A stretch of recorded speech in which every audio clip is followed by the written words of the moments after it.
introduction with the intro for the show, and then we will start the interview. אני שייך, הלב נמשך, אני בוחר להישאר, הכל כדאי, אני חי בארץ ישראל. This is my home, this is the place to be, מרגיש את אלוקיי כאן בקרבי, אז תעלה אחי ושב איתי. This is my home, זה המקום שלי. You're listening to the Bring Them Home Aliyah podcast, hosted by Josh Wander. Welcome back to Bring Them Home. This is Josh Wander from Yerushalayim Ir Kodesh. We have a special guest today, Yosef Shalom Rabin. He is married with 2 kids and he resides in Meitzad. Yosef grew up in America, studied in Yeshivas Talmidei Telz in Riverdale, Brisk, and in the Kol Dorshet Tzion, and is currently finishing his 3rd year in law school. Yosef was active in founding the Haredi organization called Kedushas Tzion, which focuses on Drishas Tzion al Paras HaKodesh, and is also an active in many other great things. So welcome to the show. And we would love to speak. I just got off actually an interview that I just did, which included a rabbi in Beit Shemesh. I don't know if you know him, probably you do, Rabbi Danny Myers from Ramat Beit Shemesh. So He was saying how he wants to start a organization or a movement called, he wants to call it Tzach, and Tzach stands for Zionus Haredis. I don't know how he wants to say it. I have a friend actually switched it around and wanted to call it Chetz, but the same idea.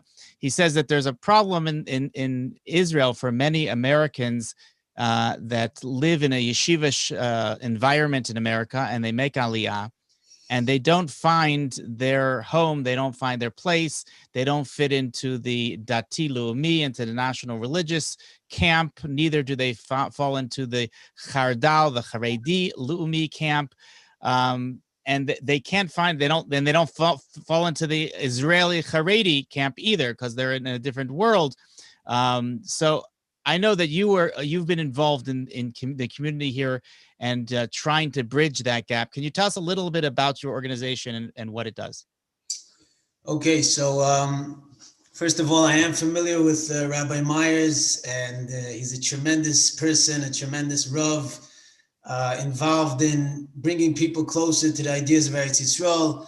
I know that he's been reading our Alonim for a number of years, and he comments occasionally in the email groups.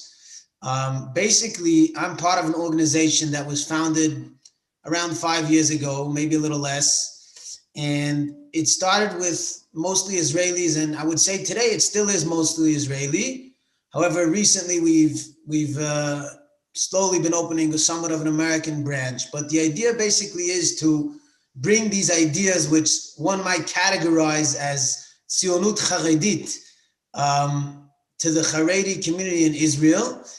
And actually, we don't use that term within our Alonim because the term Tzionut, despite the original Tzion coming from the Tanakh and being discussed by Chazal and the Torah, but the term Tzionut is still associated with secularism.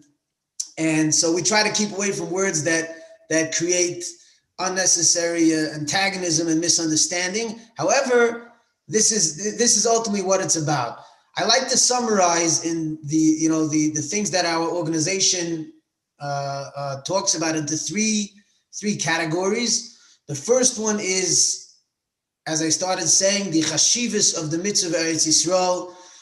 That includes the concept of shlemut haaretz, of understanding that we have a mitzvah not just to live in the land of Israel, but to capture and to maintain our sovereignty over all parts of the land of Israel. Unfortunately, a topic that has somewhat been forgotten within the Haredi community, especially when it comes with politics. As far as I know, the official political stance when it comes to various heskemim and treaties is that we don't take we don't take a side. We don't vote in the we don't participate in the vote with regards to such treaties. And again, that reflects a perception that seems to suggest that that's not an important subject to us. Our main focus is learning Torah. However, for someone that learns Torah, you just got to open up the Chumash, and almost on every other page, you're going to find something about Eretz Yisrael. Chazal are filled about the chshivas of Eretz Yisrael. So how could we, on the one hand, say that we learn Torah, and on the other hand, so to speak, act as if the concept of Eretz Yisrael is not that important to us? So we're here to bring, number one, the chashivas of Eretz Yisrael, shleimus haaretz, connecting people to the land, back into the siach of the Haredi community. And going back to what you said earlier, this could definitely be, perhaps a way to help Americans that have made Aliyah and want to fit within the Haredi community be able to find themselves amongst the Haredim, and amongst those that are slowly opening up to the special ideas of Tzionut Haredit, with an emphasis on the Chashivas of Eretz Yisrael. If you want to go to the next question, we can do that. Otherwise, I'll continue and talk about the other two things that we discussed. I just want to mention the fact that if people are not familiar of the differences between the Haredi world, or what they call the yeshivish world in America, and what's in the Haredi world in Israel. So it's more than just dress. If you just looked at them from the outside, they may look the same. They may wear the same black hats and wear the same clothes on the outside, but their hashkafa, their worldview is very, very different. And I think you're a prime example, because you're right now finishing law school, and that is something which the Israeli Haredi community would completely reject, to have some sort of secular education, mixed secular education with their Torah studies. Likewise, their view when it comes to technology, when it comes to how they view the state as being a secular state, is that a positive thing or a negative thing? These are all things that may have, your average yeshiva guy in America, I think, has a positive view when it comes to the state of Israel. They don't have this antagonistic view of Israel.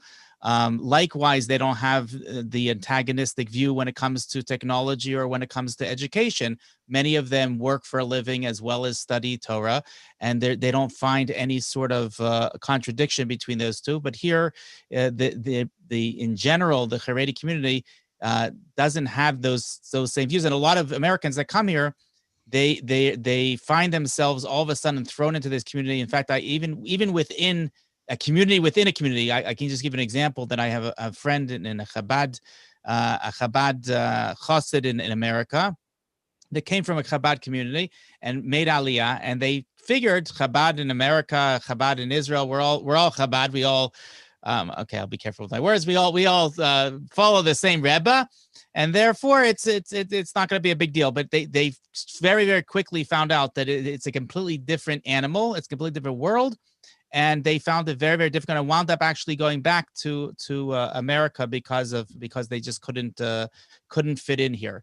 So I think that you're what you're suggesting. Just again, I'm just saying this. I know you know this, and I know that this isn't necessarily a primary goal of your organization, but it's important for Americans to understand these differences. When I came, when I came actually as a returning citizen to Eretz Yisrael, I had certain kids that fit into the Haredi school system, and other ones that we felt didn't fit into the Haredi school system. And we went to the municipality, the Jerusalem municipality, and we went to enroll our kids, two of our girls in a Beis Yaakov, and the rest of them into a non-Haredi Dati Leumi, a national religious school. And they said, "What are you talking about? You got to pick which one you are. You can't put half your kids here and half."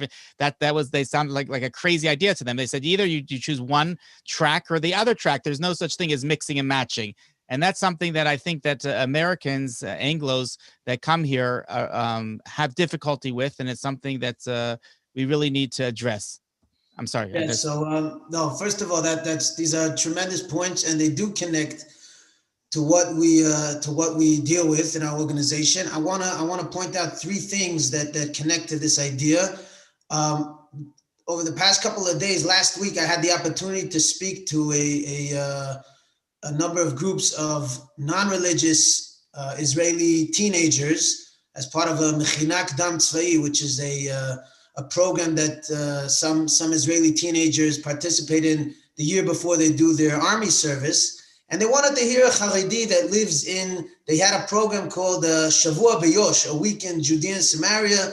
And they wanted to hear from somebody who lives in Haredi, who lives in Judea and Samaria, and talk a little bit about Haredim and Zionism. So somebody connected them with me. I had the opportunity to speak with them. And I actually highlighted this difference that you mentioned just a few minutes ago with regards to the American Haredi perspective of things and the Israeli Haredi perspective of things. And I explained as follows, that because in America, when you grow up, there's Jews and there's non-Jews. And, you know, it's very clear, if I'm part of the Jewish community, I have nothing to do with a non-Jew. There's no sense of cultural threat from the non-Jew. So you could find Haredim doing business with non-Jews, and, you know, there's nothing, you don't feel like the non-Jew threatens you, and, you know, culturally or religiously, because, you know, he's a goy, he has nothing to do with our lives. And whereas in Israel, since everybody's Jewish, kind of what happened was, this already gets a little bit into the history of things, but when the state of Israel was established, the Orthodox Jews, especially the Haredim, felt threatened by the secular Jews, because in a certain sense, there was a development of a new Jewish identity where you could be connected to Judaism, but not have to keep Torah and mitzvahs. And that was kind of like what the founding fathers of secular Zionism wanted. You know, they wanted to, on the one hand, we live in the land of Israel, and, you know, we have various cultural things, but we're not bound by Torah and mitzvahs. And the Haredim saw that as a big threat to their, you know, traditional lifestyle and the keeping of Torah and mitzvahs, and it created an allergic reaction. Anything that has to do with chilonim and secularism, we have to stay away from, because of that metach, because of that tension that we feel, you know, in terms of who's the authentic Jew, or what's the ideal kind of Jew. And the Chilonim said, you know, this is the way Jews should be living today. Whereas the Haredim, obviously, we don't believe that. We believe that the core of our connection to Kadosh Baruch Hu is through Torah and mitzvahs, and just living in the land of Israel alone is not enough. So when it comes to the difference in perspective, you know, this is perhaps one of the ways that it plays out. When the American Haredi comes to Israel, since he grew up in a society where he never felt those tensions that the Haredim here in Israel feel, so he suddenly, you know, wonders, where does all this somewhat fanaticism come, and allergic reaction to anything to do with the Chilonim? You know, what's the big deal? Again, because culturally they grew up in a different background, in a different setting, and they never experienced those tensions. And so to lead that into another, I just want to also say that you have within Orthodoxy here, you have such a variety of a whole spectrum of people. Orthodoxy here could be somebody who barely keeps Shabbos. You know, there are people that wear yarmulkes that do all sorts of things here. And it's an issue that comes up with chinuch when it comes to children, because in some ways it's much more difficult to raise your kids when like you said, when it's black and white and it's just us or the non-Jewish neighbor, or the Jewish neighbor doesn't act Jewish.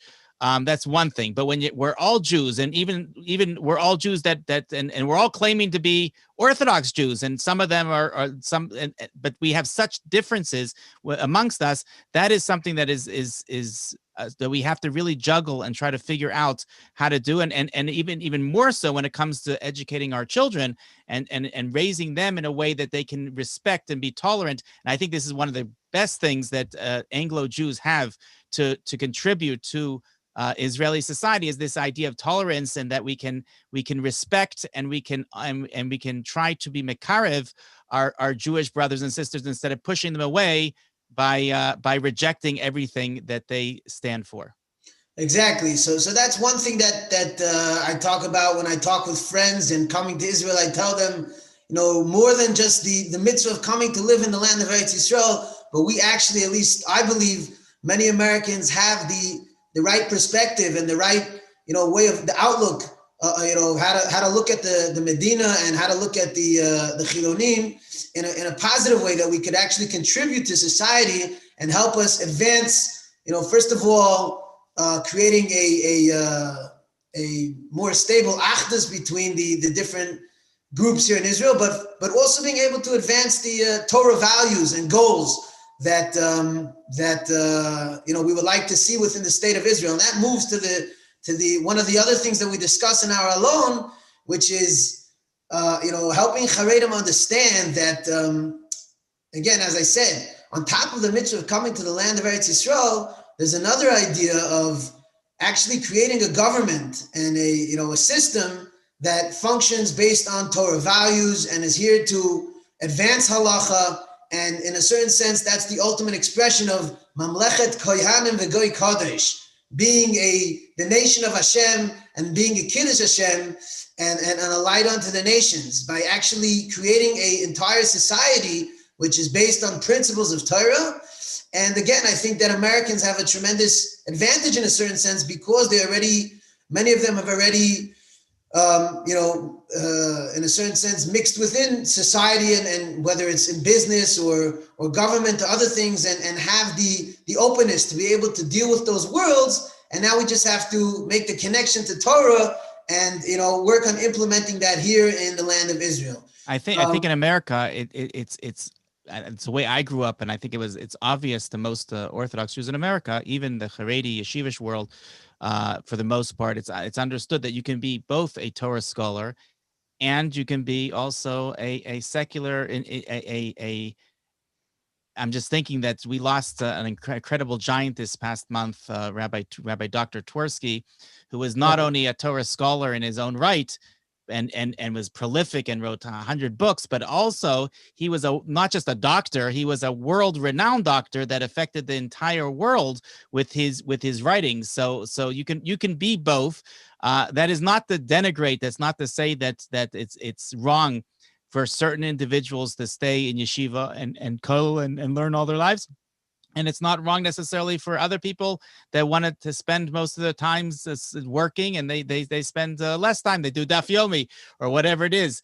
But each person has to figure out where that balance is, and there's not one mold that fits everyone.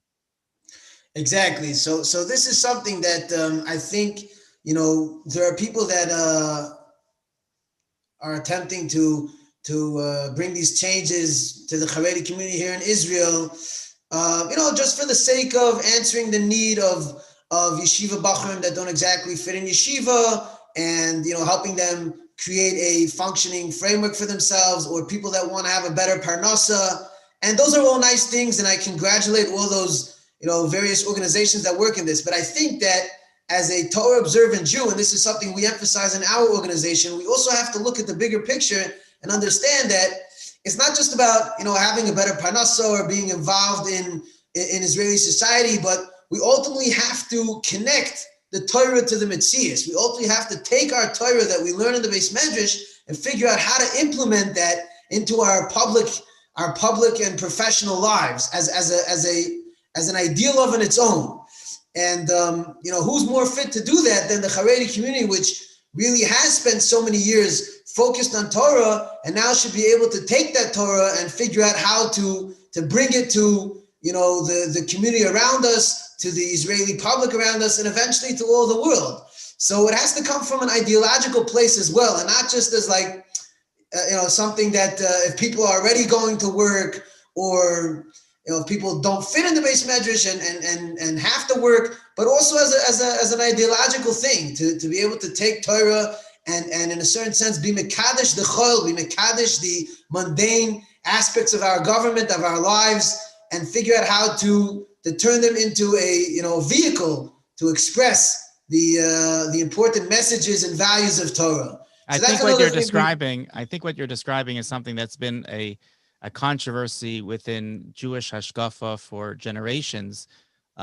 We have the movement of Shimshon Raphael Hirsch and the Torah Derech Eretz, and we have the more recent movement of Soloveitchik and Torah Mada, But this is something to create an ideal out of it is a big controversy, whether that is the case, especially when it's in chutzars. I personally see a big difference with that whole discussion in chutzars and what happens here in Eretz Yisrael. In Eretz Yisrael, we Exactly. are an am. We are people that have to create a Torah environment, a Torah society. That is not our obligation when we are outside of the land. But here, this is when we are living a Torah life. That is also includes everything that we do, whether that be working in a supermarket or paving a road or picking up the garbage. These are all Torah ideals because it's all part of the society, all part of the land of Israel, which is the central part of the Torah. Again, it's something which is less. Most people are less familiar with. I'm moving away from this concept of an ideal in chutzarts because there really are different camps when it comes to whether working and a secular career should be an ideal in chutzlarts. I think here it's a completely different question. Yes, and if you give me permission, I'll read a piece here from the grandson of Shamshon Rifol Hirsch, Dr. Yitzchak Breuer, who was one of the founders of Agudas Yisrael, and actually pushed for this idea. Before the establishment of the State of Israel, he pushed the Haredim to be more involved and taking an active role in actually establishing the State of Israel, not just being, a side party with the Chiloni movement. Unfortunately, during his time, it wasn't accomplished, and the Haredi community wasn't yet there with his ideas. But I think today, slowly as the Haredi community continues to grow and be influential in more and more areas, perhaps now's the time that we could begin to discuss this chazon. So if it's okay, I'll take a minute to read from him. I might mention that on a purely pragmatic way of looking at it, we also are coming to the point in our history where we cannot sustain such a large Jewish community without working. Kolim can only be sustained when they have a large portion of the population that is making the money, when you have a Yisachar and Zvulun concept where there are people that are working in order to provide for those that want to learn in Kol. So, as long as we had a generation which was working and they were able to provide for their children and grandchildren, then matov manoyim. When we're in a situation in which the Haredi community is growing, the learners are growing, and the people that are not working are diminishing, that becomes a very serious pragmatic question of how we are going to sustain ourselves. Yes, so I just want to read into that with a piece from Rav Breuer. He says as follows. I'm gonna read the Hebrew and then translate, and I'll translate as I read each sentence. Avraham Avinu lo hayom yaseh das ela av l'shiftei umma. He didn't create a religion, rather he was a forefather to the nation of Israel. Lo v'yechidim bochar Hashem sheyasu ritzonei v'chayim apratiyim v'et chayei chevra yashiu b'reshut shilton haKesar. Hashem didn't choose a nation that serve him in their individual lives, but leave their social and public lives l'reshut shilton haKesar, for the Goyish government to handle. Rak b'chayei chevra v'rak b'tzurat hitkabshuta ha'elyona b'medina magia ha'enoshut l'hitpatchuta ha'makifa v'mushlemet mikol ha'bchinot. Only through the having a country and involving Torah in the social and public lives does Klal Yisrael reach their ultimate shleimus. Mishpat Elokim zakuk le'uma leman teshuabad ha'enoshut b'chol tzurot chayei l'ritzono yitbarach. The nation of Hashem, the law of Hashem needs a nation. She's going. Leman teshuabad ha'enoshut b'chol tzurot chayei l'ritzono yitbarach. Bnei Avraham niyu le'am mipnei shemishpat Hashem makiv gam et ha'chayim ha'leumiyim. The children of Avram become a nation because the mishpat of Hashem, the law of God, makiv gam et ha'chayim ha'leumiyim, is involved completely also in their national lives. And he goes on to say, le'hashlit, when he's discussing about what has to be done in Israel, le'hashlit et ha'torah le'metziut ha'chadasha. We have to take the Torah and implemented in the new reality. ליצור את האזרח התורתי, את בעל המסחר התורתי, ואת בעל התעשייה התורתי, את הרופא התורתי, את עורך הדין התורתי, ואת האמן התורתי. He addresses various professions, whether it's a businessman, a doctor, or a lawyer, and figure out how to bring their Torah and implement it within their professions. סולל את האמנציפציה הסוציאלית לעם ישראל הנמצא בין הגויים, דרך יותר מקיפה לקיים את דרישותיה של התורה, אשר היא אינה רק התורה של בית המדרש, או התורה של רוכלים ומלווי כסף, אלא התורה של חיים לאומיים, עשירים ורבי הגוונים. And he ends off, כי צורת חיי הגטו, עם כל טהרתה וקדושתה, אינה הצורה המקורית של חיי התורה. Living within a ghetto, and again, in Europe, this is how they all live, but even here in Israel for many years, the mentality is that, we have our areas that are Haredi areas, and this is where we live, and, they keep Shabbos, within the streets, etc. The streets are closed off. But again, the mentality is that as long as we're able to live our lives Torah-dik and, protected from the outside world, then that's the ikr. But the reality is that when we come to Eretz Yisrael, we have to figure out how we could run our entire Medina like that, and not just being concerned about our own personal lives or our lives as part of a kehillah. And he ends off, צורה דלה ומקפחת, אשר אינה נותנת לתורה להשתלט על כל ענפי החיים האנושיים. To live like that with the ghetto mentality, which is ultimately a gullus mentality, is holds back the complete expression of Torah from fully expressing itself within the Rishus HaRabim, within the public sector. And that's the ultimate way to properly express the Torah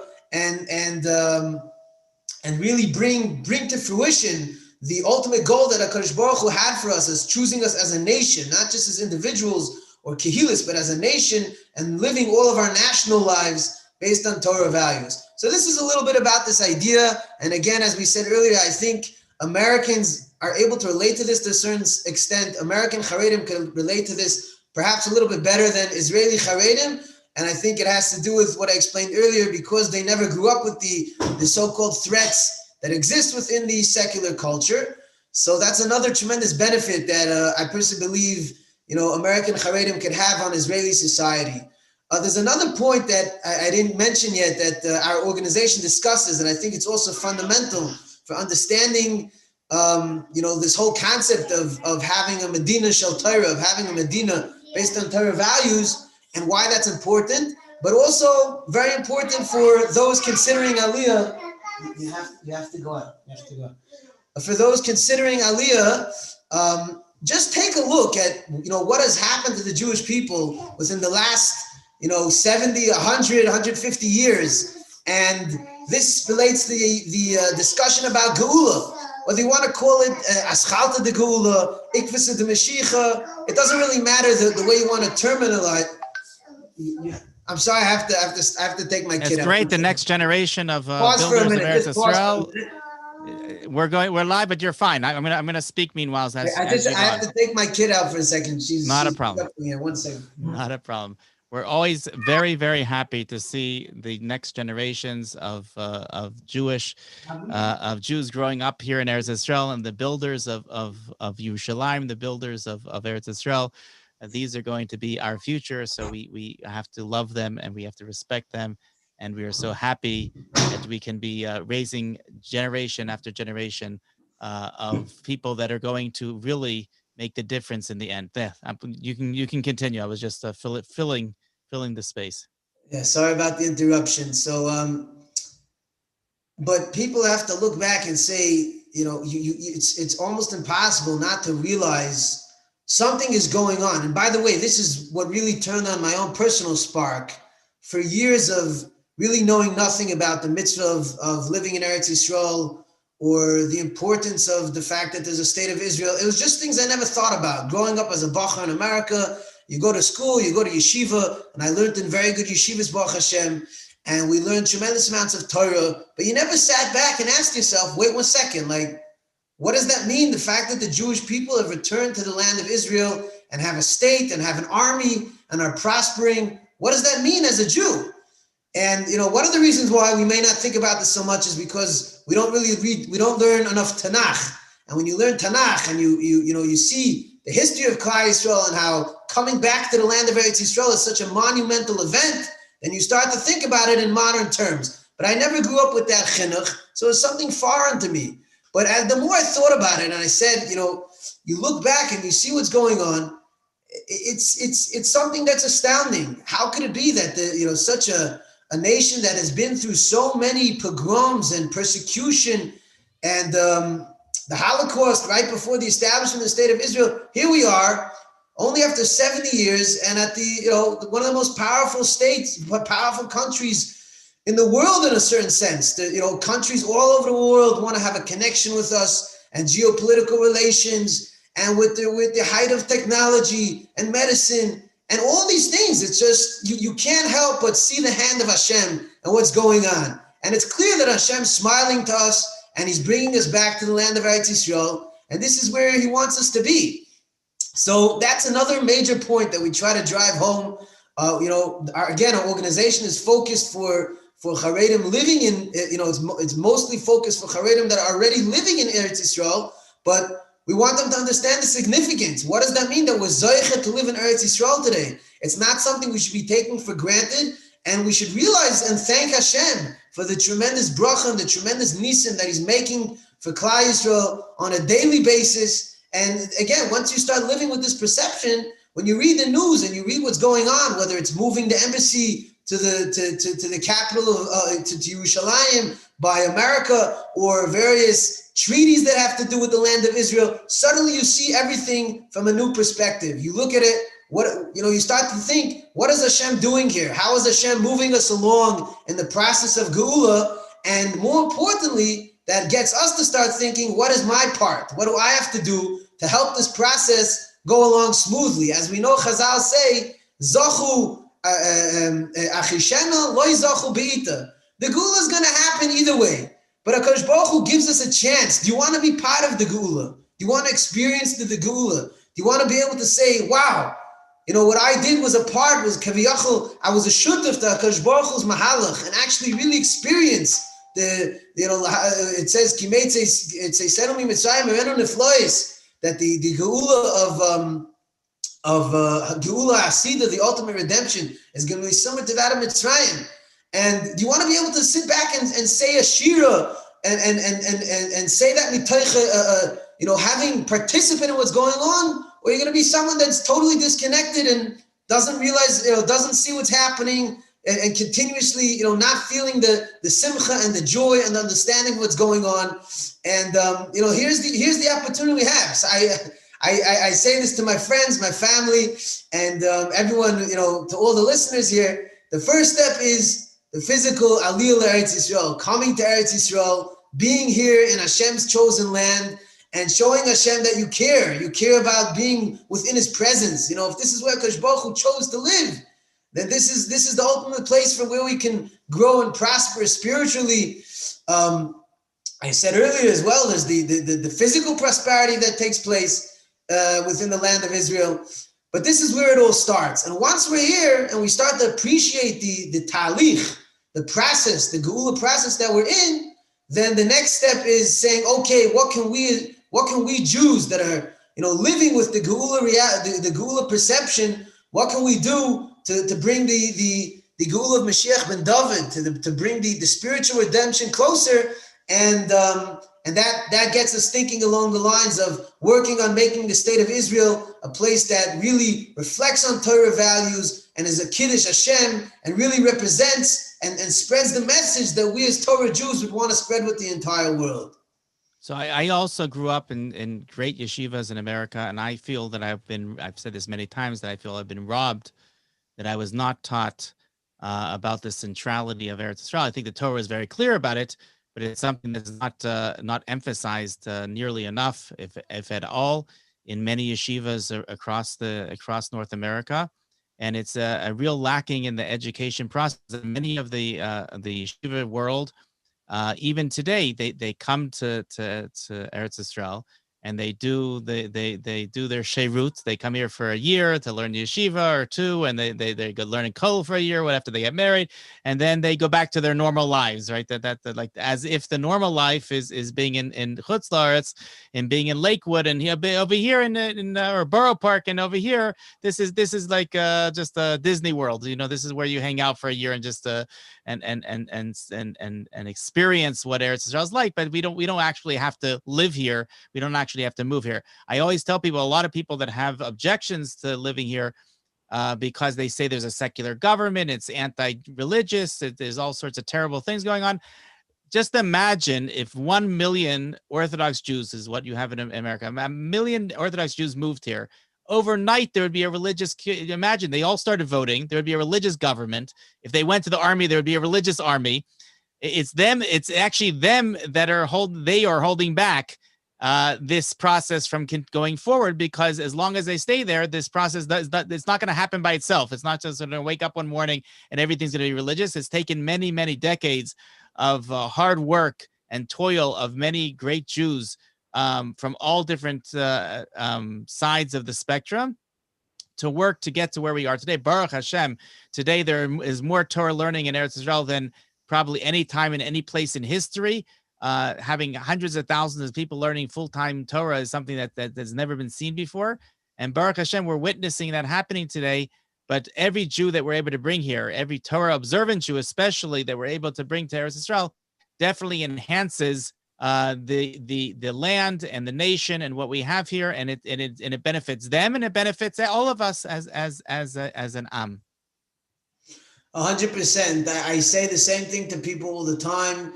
When people get upset about things, whether it's here in Israel, people get upset about things the government does, or it's Americans that say what you mentioned earlier.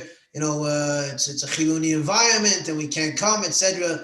And I say that by you not coming or not participating, whether it's the election, whether it's the army, whether it's other things government related, you're letting them continue their mamlacha. You're letting them continue to maintain power and continue to implement all the kinds of ideologies and laws and things that we despise.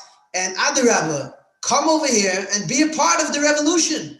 Take a part in helping to change things. You want to see change. You want to see Eretz Yisrael become a place that's a Kiddush Hashem, and a place that we're proud to sign our name on. Come here and be part of it. That's our goal from the parsha. That definitely that this is something that we look forward to, and we're trying to convince people. And I think that your organization does a great job of trying to spread the word. Tell us how one gets your Elonim. How does one get your flyers, the newsletters that you send out? How does one access those? How does one get a hold of the organization if they want to support the organization? Tell us a little bit about your contact details. Okay, so some of the technical things, the loan that we have, we print, depending on the budget, anywhere between 10,000 and 20,000 copies every month. And we distribute them in shuls and yeshivas all across Eretz Yisrael and Haredi communities mainly. What language are they in? What? What language are they in? They are in Hebrew.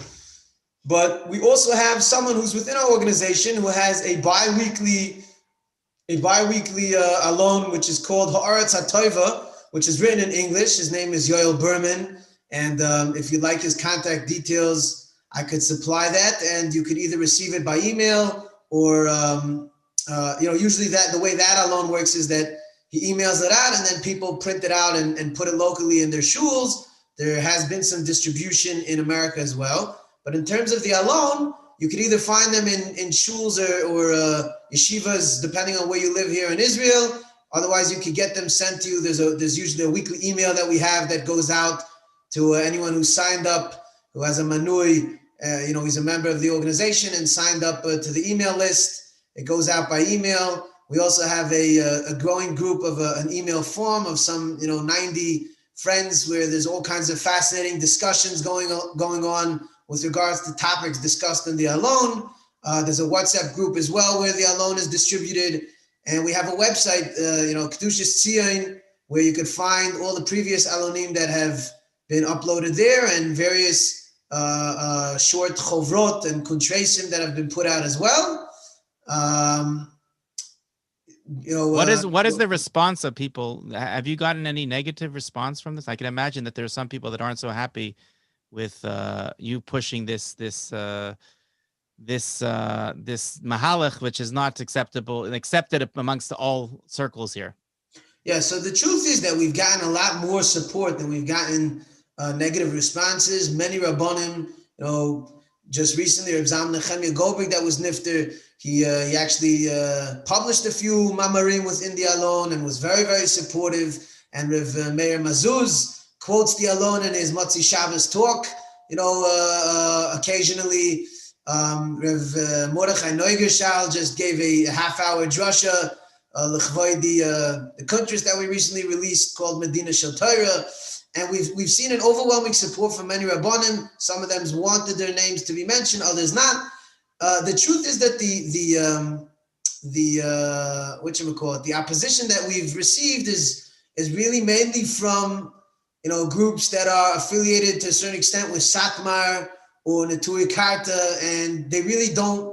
I wouldn't say that they represent very many Charedim. They're very small groups, and again, they see us as another version of the Mizrahi trying to influence Charedim to become Mizrahi, which is obviously not the case. There is a lot of things similar to the things we discuss and things discussed in the Tilumi, but we don't. All the sources that we bring are from Haredi Rabbanim and traditional Haredi sources, and we've had other kinds of opposition that are mainly not ideologically opposed, but more of like we don't want this becoming a main focus by the Bachrim. We'd rather that the Bachrim are focused on traditional learning and also perhaps concerns of where this may lead people. But again, from my experience, I've mostly seen positive feedback. We haven't had much negative feedback from Rabbanim. We've had negative feedback from people in the street, from people in shuls. All it takes is one kanoi to take the pile, one radical person to take the pile of alonim in the back of the shul and throw it out, and everybody loses when the majority of the shul really doesn't have a problem. So again, I would say that the negative opposition is really just yichidim. And it doesn't represent the main Haredi community. The majority of Haredim are open to this and find it very interesting and inspiring. And a lot of we've had many messages come in to the Marechet from people that said how the Alon has changed their perception of how they see Medinat Yisrael and how they perceive the mitzvah of Yishuv Haaretz, and really changed people's perception of things. And I think it's a wonderful thing. And again, it's a slow movement. It's not something that happens overnight.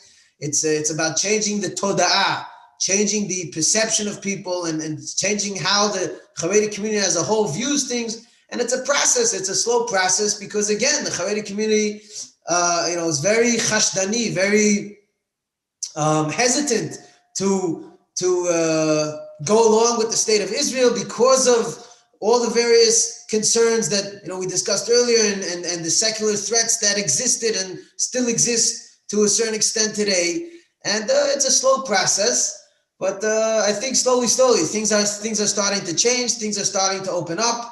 Another thing we do within our organization, unfortunately with Corona, it was more difficult, and we didn't get to it that much this year. But we do trips where we take Haredim to Yudav Shomron to connect them to parts of Eretz Yisrael that they generally don't see, to plant vineyards, to pick grapes when it comes time to harvest. Being involved in various building projects. Last year we did a Shabbos in Hebron for Haredim. We have various shiurim that we organize with Magidei Shir that go into depth, with regards to various topics the organization discusses. And the highlight that we've been doing for the past 5 years is on Yom Yerushalayim. Actually, we're probably one of the only Haredi, groups that actually makes a celebration. We make a kenis, and last year we had probably over 1,000 people join. And it was really a big hit. We had speakers and public officials, rabbanim, and it's It's a tremendous event that gives an opportunity for other people that are, just new to the ideas of Kedushas Tzion to come talk and meet others that have been with the ideas for longer, and help everyone sort of congregate and feel somewhat of a kehila. On the other hand, though, that's something that we emphasize, that we don't want to become a kehila of just Kedushas Tzion. There's actually, you could find within the organization people from all backgrounds: Litvish, Chassidim, Sfadim, Teimonim. I mean, within the email group I mentioned earlier, we have Chassidim from all backgrounds, literally from all the different Chassiduyot. And again, our hope is that every one of these people becomes ambassadors for their own communities, and brings the vision of Kedushas Tzion back to their community. So eventually the Haredi Tzibur as a whole one day could prepare itself and better prepare itself to eventually be a leading figure and player within the development of Geula and within the spiritual development of the state of Israel. Do you actually use the term Medina? Because I could tell you from my experience, I was in the United States a few years ago speaking, and I got to speak in a Chabad community, and I got to speak in a Satmar community in Williamsburg and in Crown Heights. And I intuitively believe that I would have an easy time speaking to the Chabad community because they're always talking about Mashiach. So obviously they're going to be on board with what I have to say. And I'm sure that I'm going to get run out of town. I'm going to have tomatoes thrown at me when I go to Williamsburg to speak to the Satmar community. I actually had the exact opposite experience, which was very eye-opening.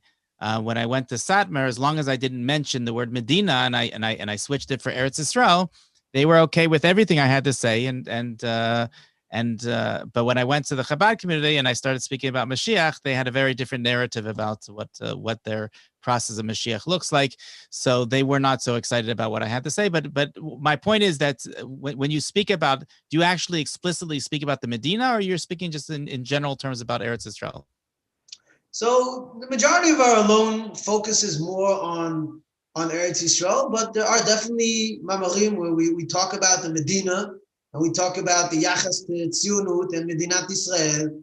And again, usually because it's a Haredi alone and we're trying to talk in a language that Haredim connect to, so it's usually a ma'amar that has to do with criticizing various things that the government has done, and bringing up the idea how instead of therefore not participating, we need to create an alternative to the current government, and encourage people to think about the bigger picture of having a government based on Torah. But that is something that we definitely address. I'll tell you, in this is something that even within Satmar, people don't always realize.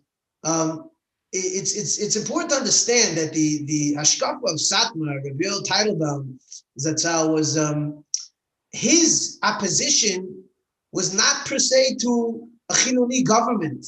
It was to any sort of government, any kind of sovereignty. Even if the state of Israel would be run completely by Torah-observant Jews, he held that it was also to have sovereignty in the state of Israel before Mashiach comes. So to a certain extent, our organization is more of a head-on collision with the Hashkafa of Satmar than anything else, because we are clearly advocating a Jewish state, for a Jewish state and a Jewish government, and we believe in the concept of having Jewish sovereignty. We believe that's a mitzvah essay. That's a kiyum of the mitzvah. And the complete expression of Jewish sovereignty in Israel is only complete when it's done through a Medina that's run according to halacha and Torah. And a lot of people, their issue with the Medina is the Chiloni aspect. But that's a different kind of opposition. That means that you don't have a problem with having a government. You have a problem because it's Chiloni. So if we're able to change the Chiloni aspect and diminish that, then you shouldn't have a problem.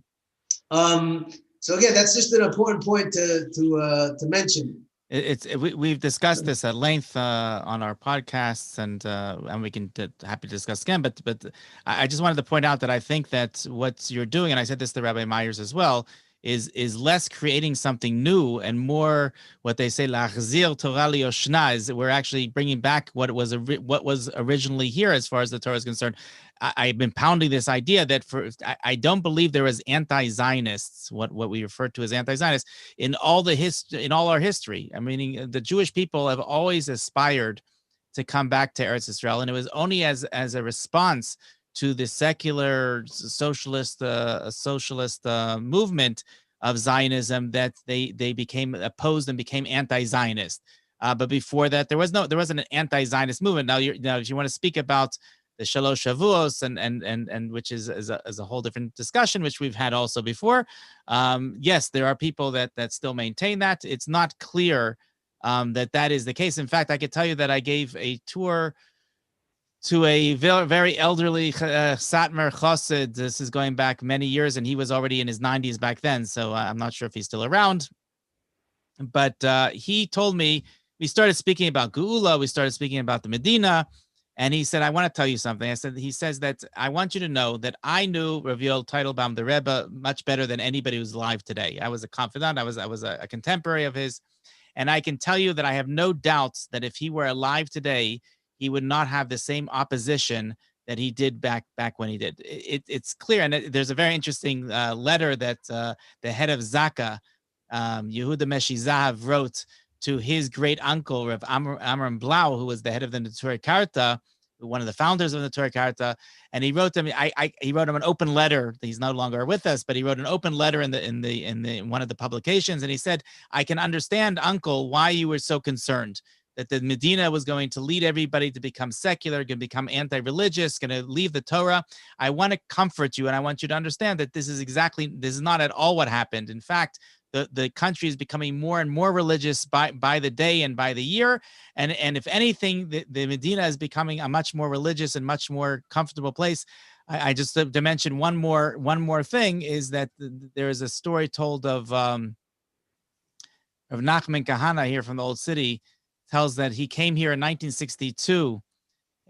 He came in 1962 to Eretz Yisrael on Aliyah, and he actually tells two stories. He tells one that he was walking down the streets of Mea Shearim, and he saw that there were two trucks of a youth group, an anti-religious youth group called the Shomer Atzair. They got out of their trucks with sticks, and they started just beating Haredim in the streets, and that was acceptable in back then. He says, Baruch Hashem, we're not living in a generation that is acceptable by any means today.